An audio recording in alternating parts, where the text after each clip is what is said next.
Hello, good afternoon everyone. कैसे हैं आप सब? आशा करते हैं अच्छे होंगे। चलिए, आज हम लोग क्लास 12 की इंग्लिश के क्वेश्चन आंसर चल रहे थे, उनको आगे डिस्कस करते हैं कि आगे क्वेश्चन आंसर जो भी 3-4 क्वेश्चन आंसर हुए उसके आगे हम लोग शुरुआत करते हैं। जी, आपके सामने कुछ लिखा हुआ दिखाई दे रहा होगा क्वेश्चन आंसर।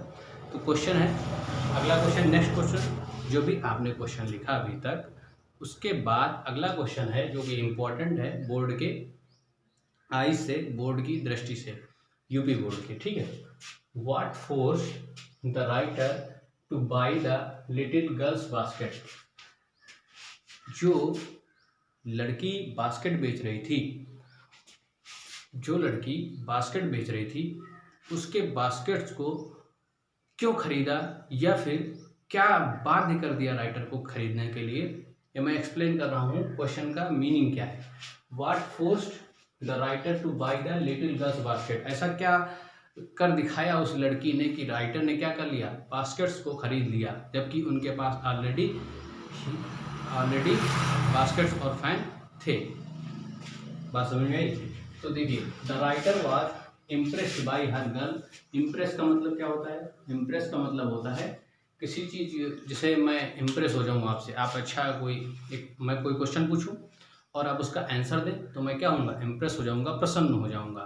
ठीक है। तो वही, the writer was impressed by her ग्रेसियसनेस।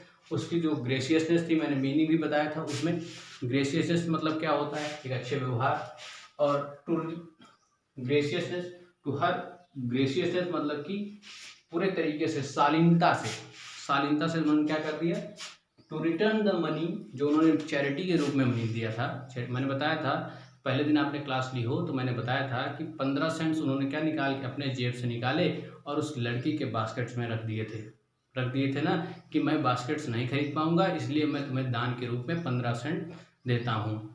तो वो लड़की ने क्या कहा कि मैं ये सब नहीं लूँगी, आप बास्केट खरीदिए, पैसा दीजिए, बिना बास्केट खरीदे मैं आपसे पैसा नहीं लूँगी।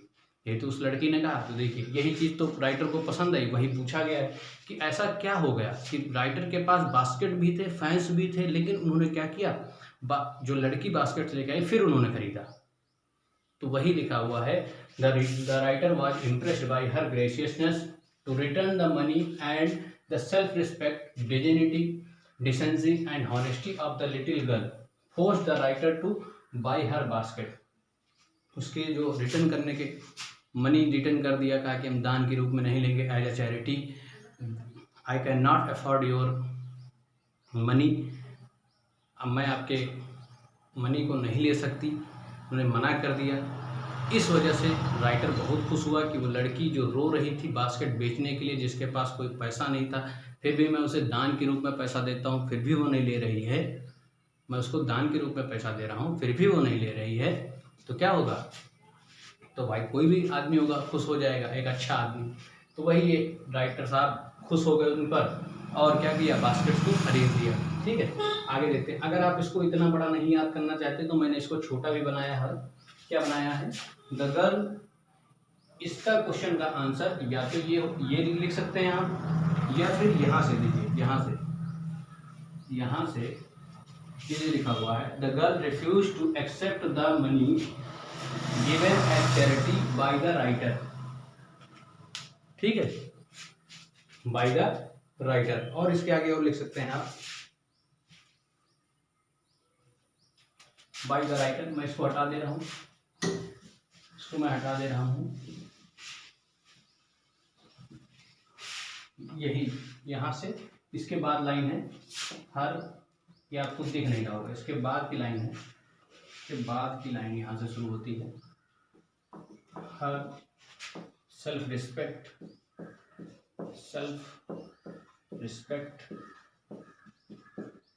was hurt, self-respect was hurt. The writer realized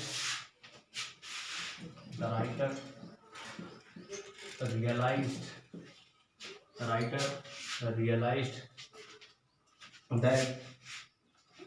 the writer realized his mistake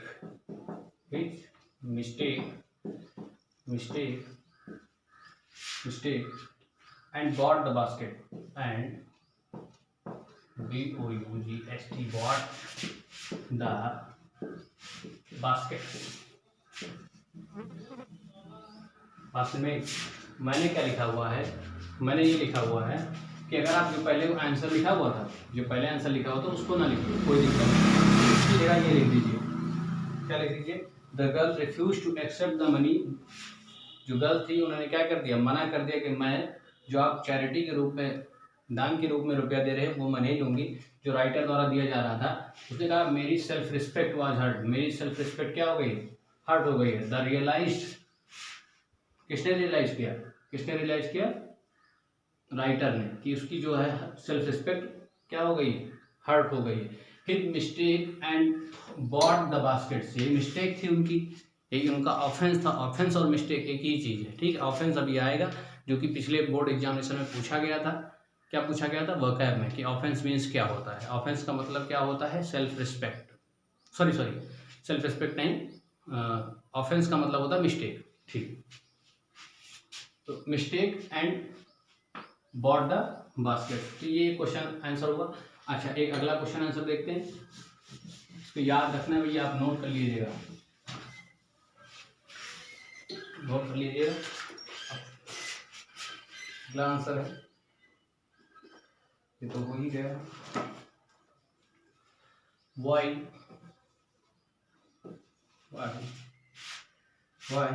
did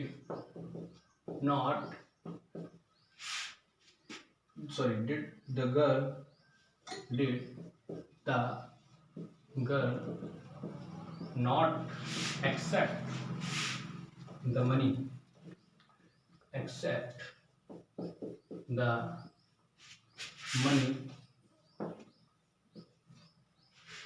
as charity,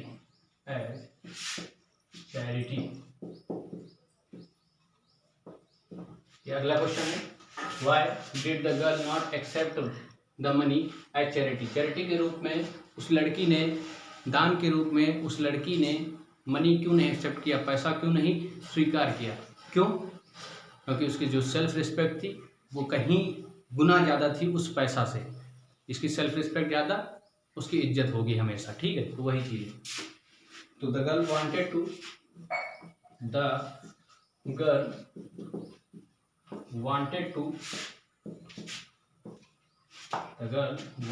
to earn by, earn मतलब कमाना होता है, earn by the labour, labour मतलब क्या होता है, हार्डवर्क, ठीक है। It was against her self respect, against her self respect. तो मैं हटा दे रहा हूँ, ये नए क्वेश्चन का आंसर है, इस क्वेश्चन का आंसर है, ठीक है। The girl wanted to earn by the labour, it was against her self respect,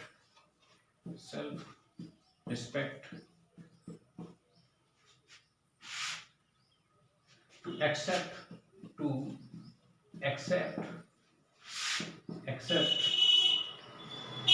anything offered out of pity, accept anything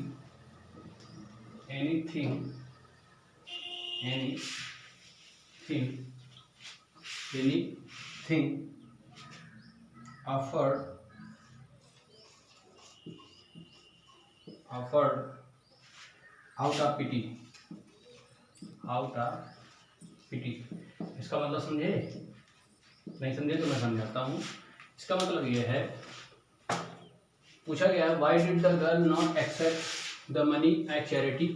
तो चैरिटी मतलब क्या होता है, दान के रूप में, ठीक है। तो the girl wanted to earn by, earn मतलब होता कमाना, बाय किसके द्वारा, द लेबर के द्वारा, यानी कि हार्डवर्क के द्वारा। इट वाज अगेंस्ट, या उसके सेल्फ रिस्पेक्ट के अगेंस्ट था। टू एक्सेप्ट एनीथिंग, जो एक्सेप्ट कर सके। आगे देखते हैं क्या लिखा हुआ है, offered out of pity. Out of pity का मतलब वही होता है चैरिटी। ये बात सुन नहीं, चैरिटी का दूसरा रूप होता है पिटी। बात सुन नहीं। अगला क्वेश्चन, जो नहीं समझ में आ रहा है एक बार फिर से वीडियो देखें, जरूर समझ में आएगा। क्योंकि ऑफलाइन क्लासेस तो है नहीं, तो बार बार उसी चीज़ को दोहराया जाए, आप भी उबेंगे और हम भी। तो ज़्यादा से ज़्यादा कवर करना है सिलेबस, तो आगे बढ़ेंगे। ठीक है, तो आगे देखते हैं।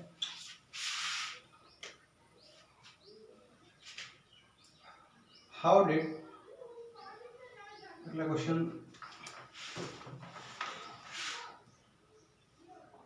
क्या होता है ना कि हम क्वेश्चंस को वही क्वेश्चंस रखते हैं जो बहुत ही इंपॉर्टेंट क्वेश्चन हो, जो बोर्ड की दृष्टि से इम्पॉर्टेंट हो। क्योंकि बहुत सारा सिलेबस तो बहुत है, तो आप सिलेबस पढ़ते पढ़ते घूमते रह जाएंगे, तो उससे कोई फ़ायदा नहीं होगा। रिलेवेंट टॉपिक पढ़िए, रिलेवेंट्स कंटेंट पढ़िए जो आपके फ़ायदेमंद हो। तो वही मैं करता हूँ, 2-3 बुक्स लेता हूँ, उन बुक्स के जो मिक्सअप होता है, जो एक मिक्सचर होता है, जैसे एक चीनी अलग होती है और पानी अलग होता है, उनको जब मिलाया जाता है और जब शरबत बनाया जाता है, नींबू डाला जाता है, चीनी डाली जाती है और पानी मिलाया जाता है, जब ये तीनों चीज़ें मिलती हैं तो एक अच्छा शरबत तैयार होता है। ठीक है, उस शरबत को हम लोग क्या करते हैं, अंदर पीते तो अच्छा लगता है।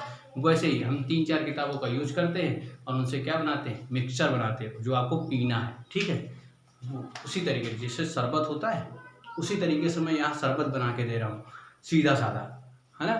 तो उसको पीजिए और बढ़िया सा नंबर लाइए। ठीक है, आगे देखते हैं।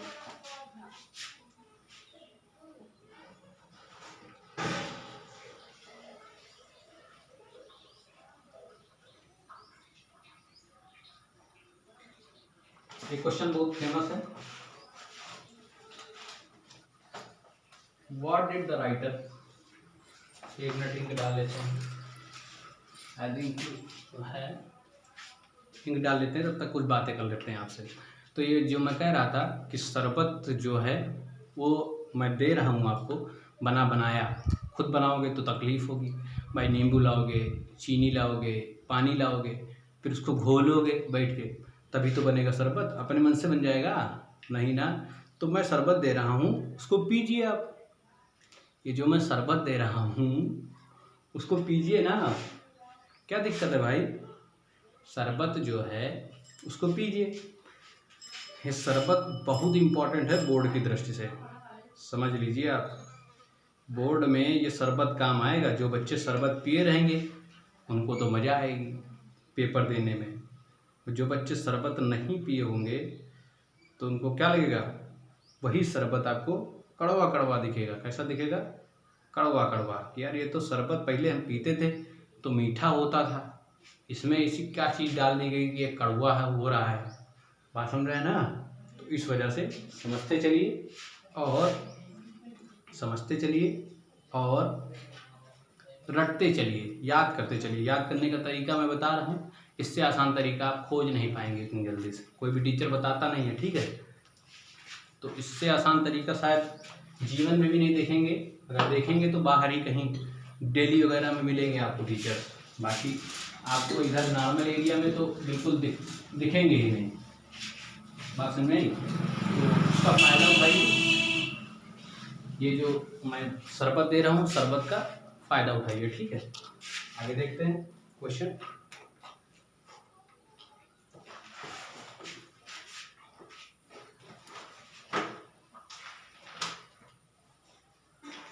देखिए ये बड़ा फेमस क्वेश्चन है। What did the writer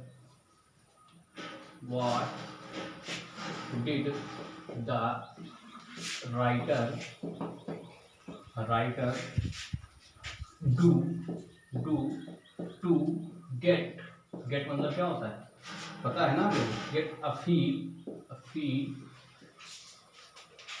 of the pulse of the nation ठीक। Question mark. ठीक, तो क्वेश्चन अगला है। तो अगर आप जो है नॉर्मली ऐसे पढ़े होंगे, जो बच्चे वोकैब का चैप्टर नहीं देखे होंगे, वोकैब वाला पार्ट नहीं देखे होंगे, तो उनको कैसे पता चलेगा feel of the pulse of the nation का मतलब क्या होता है, गेट का मतलब क्या होता है। तो ये सब चीज़ें मैंने बता रखा वोकैबुलरी में, तो बताएंगे आप लोग feel of the pulse of the nation क्या होता है, किसी भी नेशन की यानी किसी भी राष्ट्र की नब्ज को जानना कि वास्तविकता में क्या है ना, तो वही चीज़ है। ठीक, तो इसका आंसर है कि इसका मतलब समझा देते हैं पहले। इसका मतलब ये है कि क्या करते थे राइटर साहब हमारे राष्ट्र की, इंडिया की नब्ज टटोलने के लिए क्या करते थे वो, तो वो क्या करते थे देखिए जरा, मैंने बता रखा हुआ है कि वो हर एक स्टेशन पर रुकते थे, लोगों से बात करते थे और उस दिन के जो मेजर टॉपिक हुआ करते थे न्यूज़पेपर के, यानी कि बड़े टॉपिक, मुख्य टॉपिक पर चर्चा करते थे लोगों से। तो वही कार्य लिखेंगे हम लोग। इनका आंसर होगा, इसका आंसर होगा द राइटर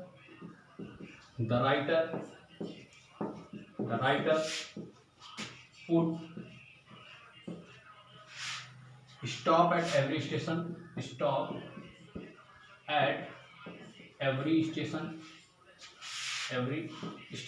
जो मैंने बताया हिंदी में बिल्कुल वही लिखा हुआ है, एवरी स्टेशन या एवरी वे लिख लीजिए, एवरी वे प्रत्येक रास्ते में, every wayside station, every wayside station, station के हर एक साइड पे station, and walk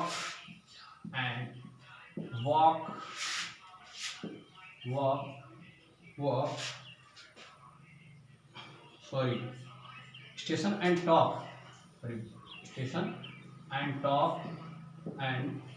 talk to the various people, various का मतलब क्या होता है, विभिन्न प्रकार के, ठीक है। वेरियस पीपुल मतलब जानते हैं विभिन्न प्रकार के लोग। अगर पूछा जाए वेरियस पीपुल का मतलब क्या होता है, विभिन्न प्रकार के लोग, इसका मतलब विभिन्न प्रकार, पीपुल मतलब लोग। Various people on the platform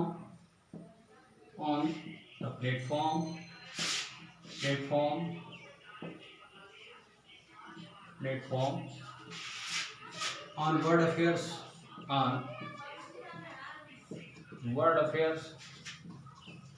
मतलब समझते हैं, किसी बच्चे ने शायद पूछा भी था। World affairs and every major topic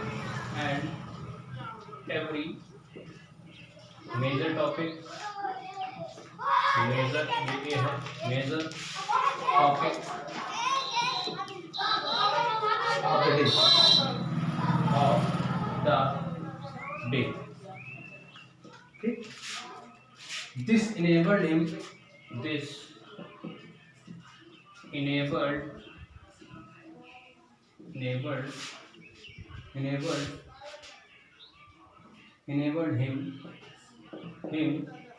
आगे लिख लीजिएगा, enabled him to know the pulse of the nation. Enabled him to know the pulse of the nation. ठीक है, इसका आंसर एक बार फिर से देख लेते हैं। The writer would stop at every wayside station and talk to the various people on the platform on world affairs and every major topic of the day. This enabled him to know the pulse of the nation. इसके आगे him to know the pulse of the nation. बात समझे? The writer would stop at every wayside station and talk to the various people. various का मतलब विभिन्न प्रकार के, बाकी कोई भी मीनिंग ऐसी नहीं होगी जो आपको आती नहीं होगी। on the platform on word वाला संसार, अफेयर्स मतलब चर्चा करना, एंड एवरी मेजर जो एक बड़े मुख्य टॉपिक हुआ करते थे उस दिन की। दिस इनेबल का मतलब होता है इस प्रकार जान पाए, मतलब दिस का मतलब इस, इनेबल मतलब जानना नहीं, इनेबल मतलब कि मैं इस प्रकार वो चीज़ संभव हो चुकी, मैं इनेबल उसमें सक्षम हो चुका। हाँ जी बिल्कुल, मतलब इनेबल का मतलब होता है सक्षम होना, क्या होना, सक्षम होना। ये थर्ड फॉर्म लिखी हुई इनेबल्ड, ठीक। अच्छा, कभी भी आप क्वेश्चन एंड आंसर लिखेंगे तो वो हमेशा पास्ट टेंस में होगा। देखिए लिखा हुआ था राइटर वुड क्या है, एक पास्ट टेंस है। अभी कुछ लोग तो यही सोच रहे होंगे, क्या सर ये तो वुड और शैल शुड विल ये तो सर प्रेजेंट टेंस में आते हैं। अरे गधे हो तुमको कुछ नहीं आता अंग्रेजी में, इंग्लिश में। ये वुड क्या है, ये पास्ट टेंस के, ये क्या है, ये एक वुड लिखा हुआ है, वुड का मतलब होता है पास्ट टेंस, ठीक है।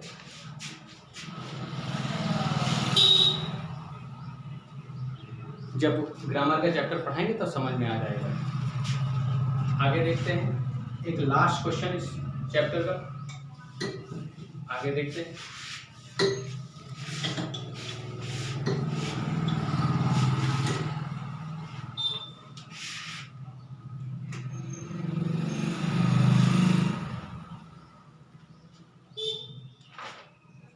और बस यही लास्ट था, और बाकी कुछ इम्पोर्टेंट नहीं है, ठीक है उतना।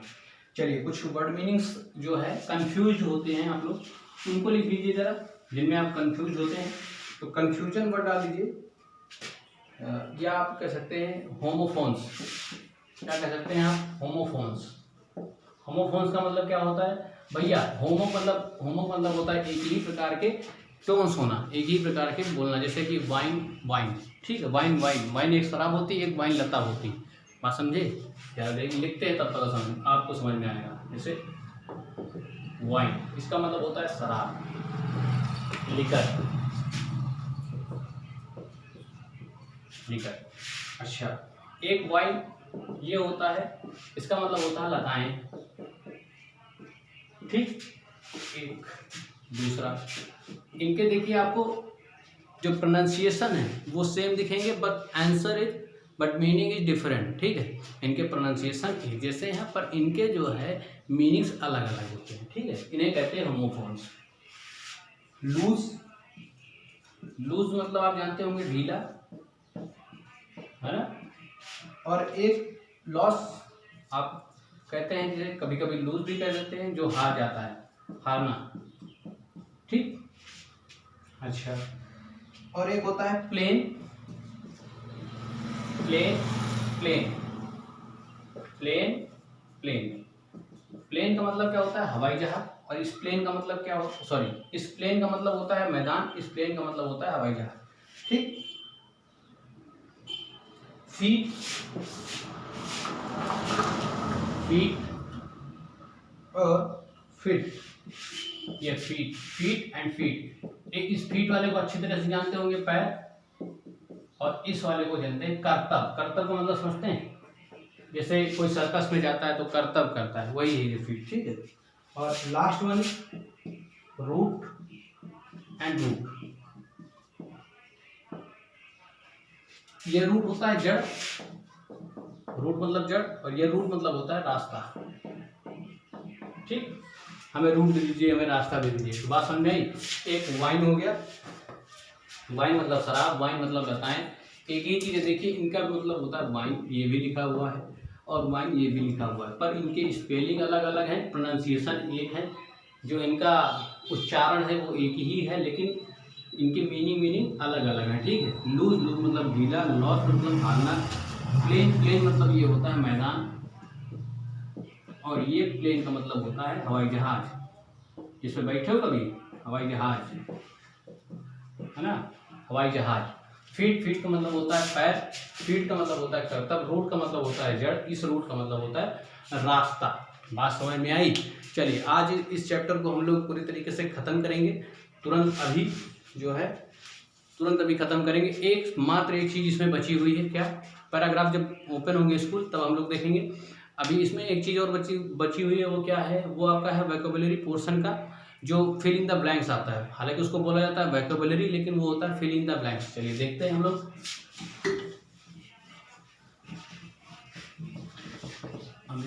थोड़ा सा इसमें ये देख लेते हैं, ये जो है इसका जो है फिल इन द ब्लैंक्स वाला जो पार्ट बचा हुआ है, उसको हम लोग देख लेते हैं। जैसे ऐसे पूछा जाता है आपके यहाँ, आई was going as far as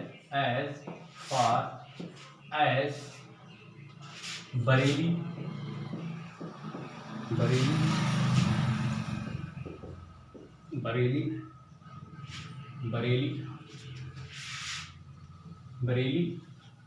dot, ऐसे। अब यहाँ से फिल इन द ब्लैंक चालू, यहाँ पे लिखा हुआ नीचे train.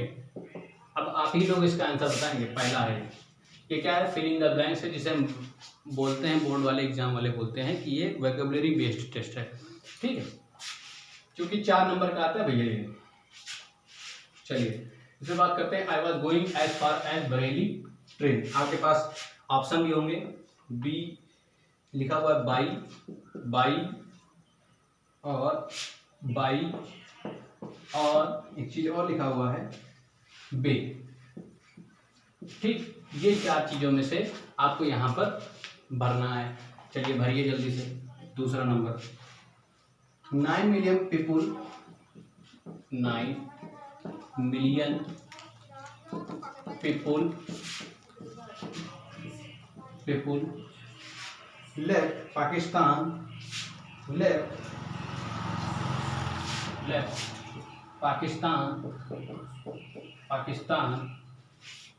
Pakistan, and came to India, and came to, इसको कोई कम नहीं पड़ेगा, इसको कोई कम नहीं पड़ेगा, ये केम लिखा, केम टू इंडिया। ये क्या क्या चल रहा है, पास्ट टेंस चल रहा है, ठीक है। जब भी हम कोई पिछली बात करते हैं, जब भी हम कोई पिछली बात करते हैं तो हमेशा पास्ट टेंस में रहता है। ये बात खासकर ध्यान रखिएगा जब क्वेश्चन एंड आंसर लिख रहे होंगे तब, ठीक है। And came to India driven by the fear, driven by the fear of fanaticism, है ना,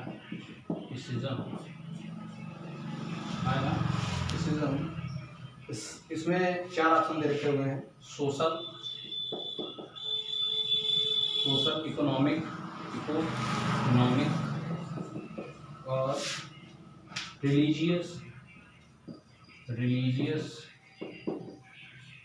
एंड पॉलिटिकल। जल्दी से भरिए इन 4 चीज़ों में से कुछ भी, जो भी आपको लगे भरिए। लेकिन देखिएगा कि हम लोगों ने पैराग्राफ नहीं पढ़ा है, तो ये देखिए मैंने बताया था, I was going as far as Bareilly. आप जा रहे हैं, किसी बस से जा रहे हैं, किसी ट्रेन से जा रहे हैं, तो वहाँ पे जो प्रीपोजिशन लगता है वो बाई लगता है। क्या लगता है? आप साइकिल से जा रहे हैं तो you are going by bicycle, ठीक है, तो बाई लगता है, तो यहाँ पे क्या लग जाएगा? बाई हो जाएगा आंसर। अच्छा, यहाँ पे लिखा हुआ है 9 million people left Pakistan and came to India driven by the fear of, किसके फियर था? रिलीजियस, ये मैंने बताया था कि नहीं बताया था? रिलीजियस फैनेटिसिज्म, धार्मिक जो धर्मांधता होती है उसके कारण। तो यहाँ पे क्या आ जाएगा? रिलीजियस आ जाएगा, ठीक है। तो 2 खत्म हो गया। आइए और देख लेते हैं।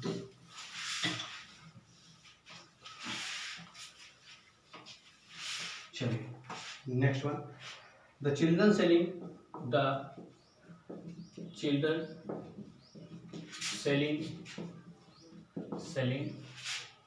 selling baskets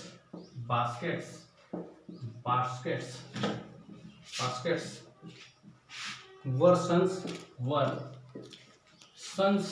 कोई वेयर नहीं बोलेगा, वर बोलेगा ना, were sons and daughters of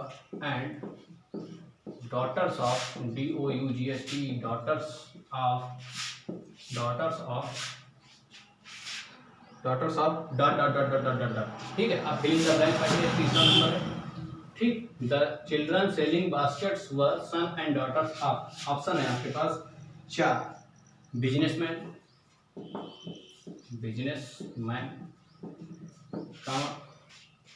Indians, Americans, traders और रेफ्यूजीज,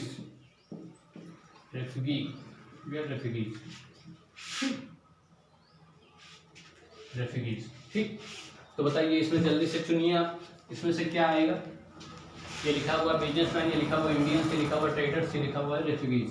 4था नंबर हम बताते हैं आपको तब तक। यहाँ पे भरना, ये 4 ऑप्शन आपके पास दिए गए हैं, ठीक है। जल्दी से भरिए और बताइए। 4था नंबर है, दैट नो डाउट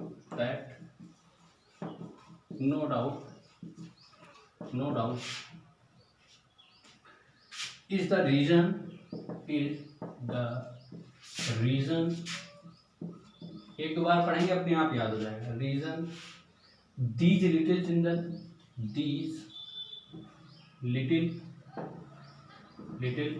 चिल्ड्रन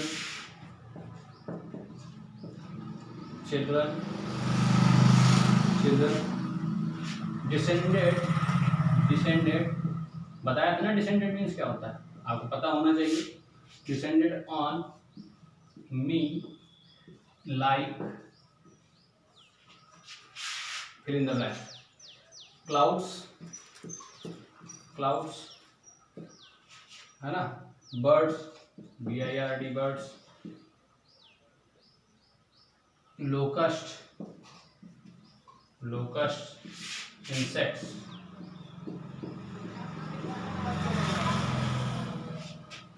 ठीक।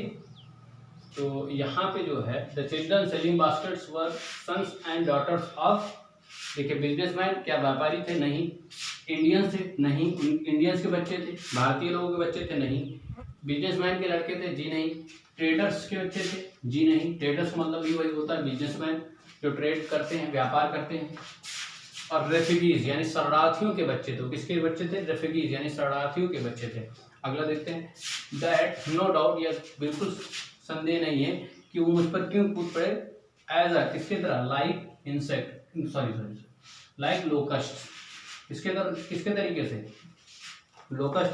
अगर लोकस्ट ऑप्शन ना होता तब इंसेक्ट लगाते। यहाँ पे कंफ्यूजन होगा आपको, दोनों की मीनिंग सेम है, बट यहाँ पे जो लाइक की वजह से, जो लाइक लिखा हुआ उसकी वजह से लोकस्ट आएगा। ये प्रीपोजिशन में आपको समझ में आएगा। लाइक पे इंसेक्ट क्यों नहीं आया, लाइक इंसेक्ट क्यों नहीं आया, लाइक लोकस्ट ही क्यों लिखा गया, ये प्रीपोजिशन वाले चैप्टर में अच्छे से समझ में आएगा। अगला देखते हैं 5 नंबर, ये 4 नंबर चल रहा है, ये 4 नंबर जरूर आएगा। 5 number, I bought, BOUGST bought one basket dot fill in the blank, basket for a new अनास, बास्केट फॉर अ न्यू अनाश। देखिए यहाँ पे 4 ऑप्शन फिर से दे दिए हैं आपके पास, स्मॉल, ग्रेट और टीनी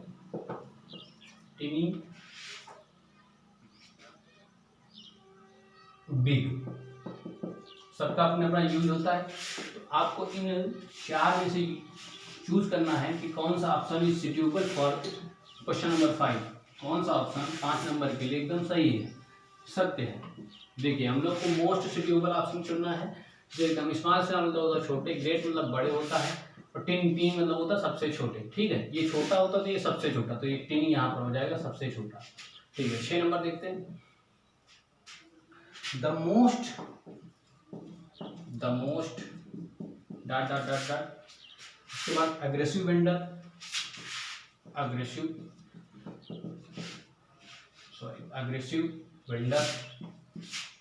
वेंडर मतलब समझते हैं? जी हाँ, बिल्कुल बताया गया है, बार बार नहीं बताएंगे हम। वेंडर ऐसा ना हो कि सोच लें कि बार बार नहीं बता रहे इसका मतलब सर को आता नहीं, ऐसा कुछ भी नहीं जो मुझे नहीं आता है।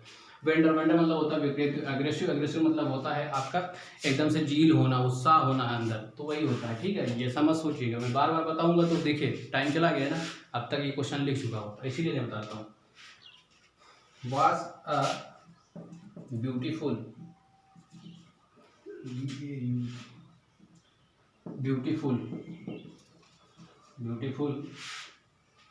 girl of 9 years, ऐसे लिखे 9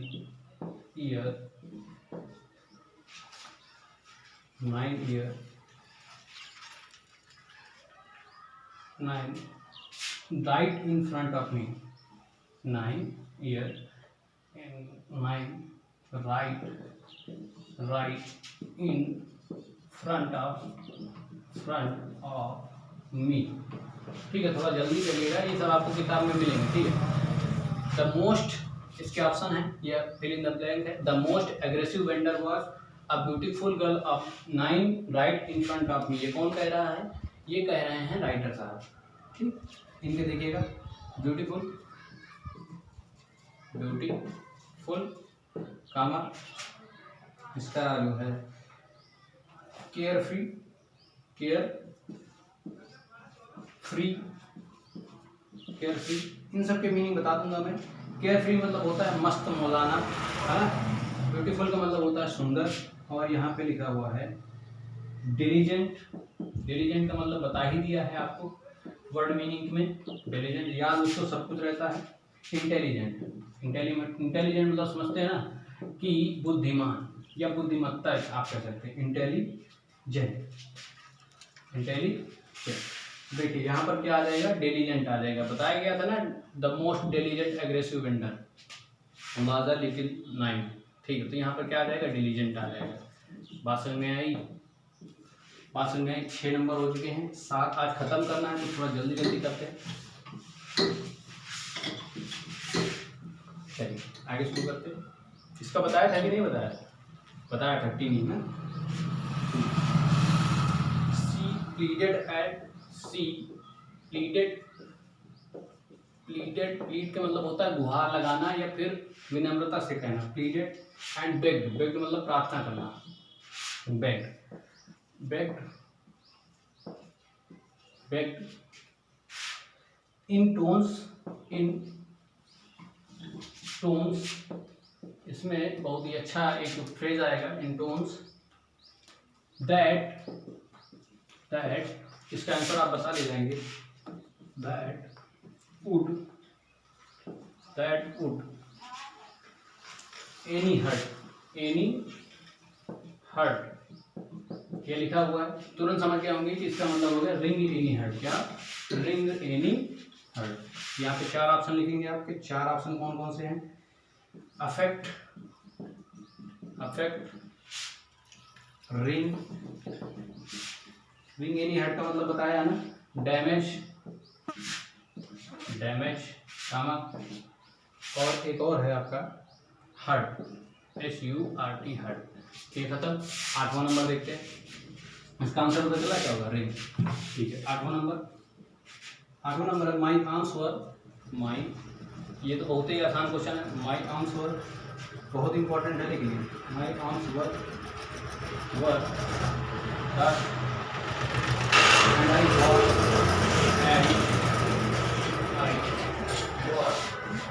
supplies.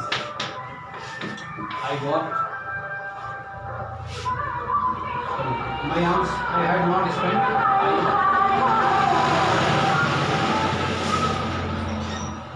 I had not spent, had not spent, spent का मतलब समझते हैं? खर्चा करना। I had not spent 50 cents, 50 cents। जो चीज बता दी उसको नहीं बताएंगे, फिर से जाइए वीडियो देखिए, लेकिन जो नहीं बताया उसको जरूर बताएंगे। माई आर्म्स वर, आर्म्स मतलब होती है भुजाएं, मेरी बाँह सब भर चुकी थी। आई हैड नॉट स्पेंड, मैंने खर्चा नहीं किया था, कितना? 50 सेंट्स। तो इसके वो लिखा हुआ है tide, tide, field, field. Damage का मतलब समझते हैं? खराब होना। अफेक्ट मतलब होता है प्रभावित करना। हर्ट का मतलब आप समझते हैं, कोई दिक्कत नहीं। ये हर्ट मत समझिएगा कि ये आपका हर्ट है, उसकी स्पेलिंग अलग होती है, HEART। हर्ट मतलब अलग होता है हृदय, इस हर्ट का मतलब होता है चोट। ठीक, डोंट हर्ट मी, ये कहते हैं ना लोग, डोंट हर्ट मी, मुझे चोट ना पहुंचाइए। तो टाइट, फिल्ड और इम्पटी, इम्पटी और इम्पटी के अलावा एक और बचा हुआ है वैकेंट। वैकेंट और इम्पटी में ज़्यादा अंतर नहीं, इसका मतलब होता है खाली, इसका भी मतलब होता है खाली। फील्ड मतलब भरा होना, टाइट मतलब बंधा होना। तो यहाँ पे क्या आएगा? फील्ड आएगा। मेरी बाहें क्या हुई थी? भरी हुई थी। ठीक है, मेरी बाहें बंधी हुई थी नहीं, मेरी बाहें भरी हुई थी। ठीक है, अच्छा अगला देखते हैं, अगला देखते हैं। कितने हो गए? 8, 9। द पीपुल, द, दिख रहा है भैया? एक बार डाल लेते हैं फिर से एक बार। कुछ समझ में आ रहा है? पिछला अगर देखेंगे वीडियो तभी समझ में आएगा, नहीं समझ में आएगा। नहीं समझ में आया तो दोबारा देखिए। आप थोड़ा जल्दी पढ़ा रहे हैं। क्यों पढ़ा रहे हैं? क्योंकि आप चैप्टर को पूरी तरीके से ख़त्म करना है। 2-3-4 वीडियो हो चुके हैं इस पर, 4 वीडियो हो चुके हैं, इस वजह से इसको ख़त्म करना है पूरी तरीके से। आज पहला चैप्टर तो ये the people of India have a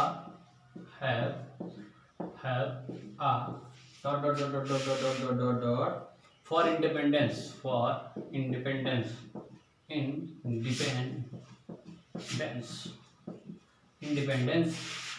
मतलब स्वतंत्रता। अच्छा, इसके ऑप्शन है आपके पास होप, आशा, ठीक है, और पैशन, जुनून, ठीक, और हेटर्ड। क्या लिखा हुआ है यार? हेट्रेड लिखा हुआ है, गलत है भाई। हेट्रेड। ग्रेटिट्यूड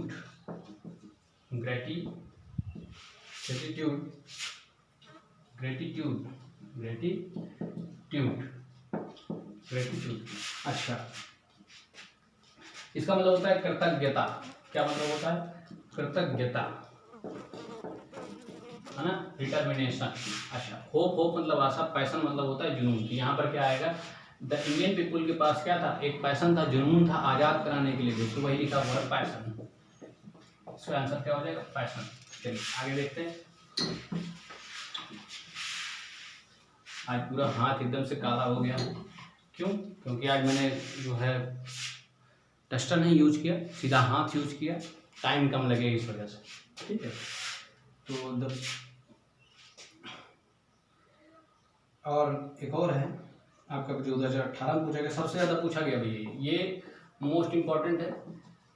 यहाँ पे क्या लिखना पड़ेगा कि कितने बार पूछा गया? नहीं, आप खुद जानिए कि मैं जो पढ़ा रहा हूँ वो कहीं ना कहीं 2-3 बार एग्जाम में ज़रूर पूछा गया है, ठीक है।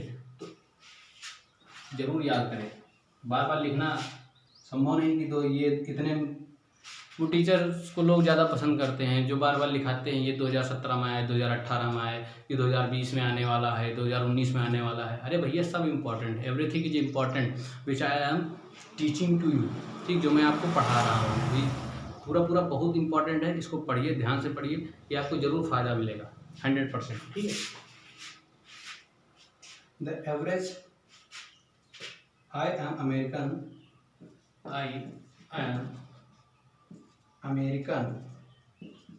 अमेरिकन, इसको जरा हटा देते हैं। आई एम अमेरिकन, इसमें कोई ऐसा मीनिंग नहीं जो आपको ना पता हो। आई एम अमेरिकन वॉज, ये आपका डॉट द मोस्ट प्रोमिजिंग का मतलब बताया था ना, द मोस्ट प्रोमिजिंग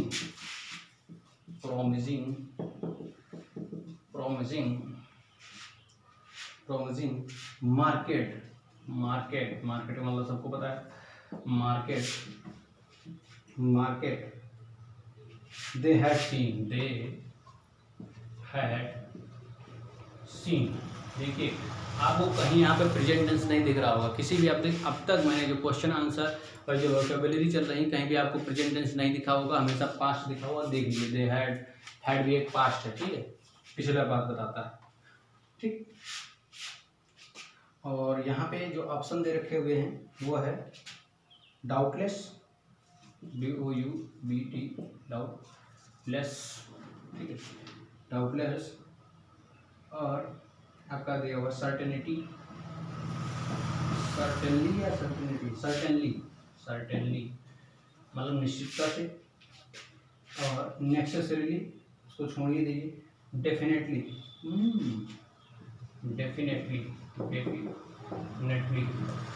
नेसेसरीली लिखा हुआ है। नेसेसरीली का मतलब समझते हैं आवश्यकता, है ना, आवश्यक रूप से। ये सब क्या है? ये आपके क्या है? एडजेक्टिव, ठीक है। डेफिनेटली ये आपका एक एडवर्ब है, ठीक है। और ये सर्टेनली ये भी एक एडवर्ब है आपका। डाउटलेस यहाँ पे क्या हो जाएगा? डाउटलेस मतलब निसंदेह। I am American by doubtless, ये निसंदेह है ना, वो तो अमेरिकन थे ना भैया। ये कहोगे सर्टेनली, बिना संदेह, यहाँ पर मतलब निश्चित रूप से, मतलब संदेह हो गया। डेफिनेटली मतलब आपको यही लगाना है, क्या लगाना है, डाउटलेस। यहाँ पे क्या हो जाएगा, डाउटलेस हो जाएगा। एक और बचा हुआ है, एक नहीं सॉरी 2 बचे हुए हैं, शायद एक ही लिखूंगा मैं। और यहाँ पे एक और बचा हुआ है जिसका नाम है they lived in the cloth, they lived in the cloth, they lived in the cloth and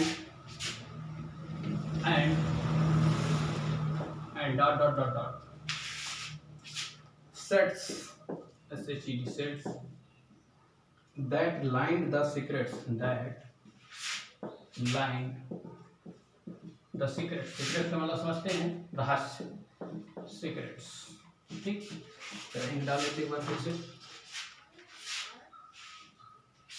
डाल लेते हैं एक बार फिर से हम।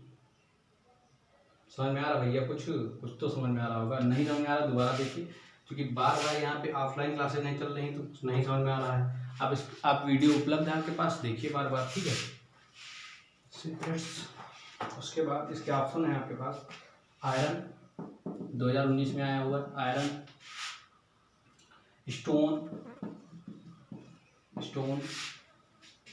और सीमेंट और ग्रास।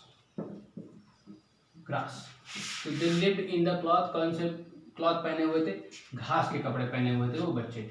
और सीमेंट के कपड़े तो होते नहीं, पत्थर के कपड़े तो होते नहीं, आयरन के कपड़े होते नहीं, तो किसके कपड़े हो जाएंगे, घास के कपड़े हो जाएंगे। जो लोग गरीब हुआ करते थे वो कौन से कपड़े पहनते थे, घास के कपड़े पहनते थे, है ना, बोरा बोरी बना के। पता है कुछ, नहीं पता, अच्छा। तो यही आपके क्वेश्चंस और आंसर्स हो गए, और आपके ये वोकैबुलरी 4 नंबर का हो गया, 4 नंबर का वो हो गया, 8 नंबर। तो यहाँ से 8 नंबर का एकदम क्लियर हो चुका है। अगर आप रीडिंग किए होंगे घर पर तो वो जो 8 नंबर का एक्सप्लेनेशन आता है वो भी क्लियर हो जाएगा आपका। तो 16 नंबर आपको मिल ही जाएंगे जब पूरा प्रोज चैप्टर खत्म हो जाएगा, उसमें कोई डाउट नहीं है, ना ही आपको होना चाहिए। बार बार पढ़ते रहिए, रिवीजन करते रहिए, जिससे आपका क्या हो, धीरे धीरे क्लियर होते जाए। जो भी चीज़ ना समझ में आए दोबारा देखिए, या फिर कमेंट करिए, अगले वीडियो में हम जरूर क्या कर देंगे, उसको रिजॉल्व कर देंगे। तो धन्यवाद। गुड बॉय की तरह पढ़िए और घर पर ही रहिए, ज़्यादा इधर उधर जाने की ज़रूरत नहीं, ठीक है। तो चलते हैं, जय हिंद।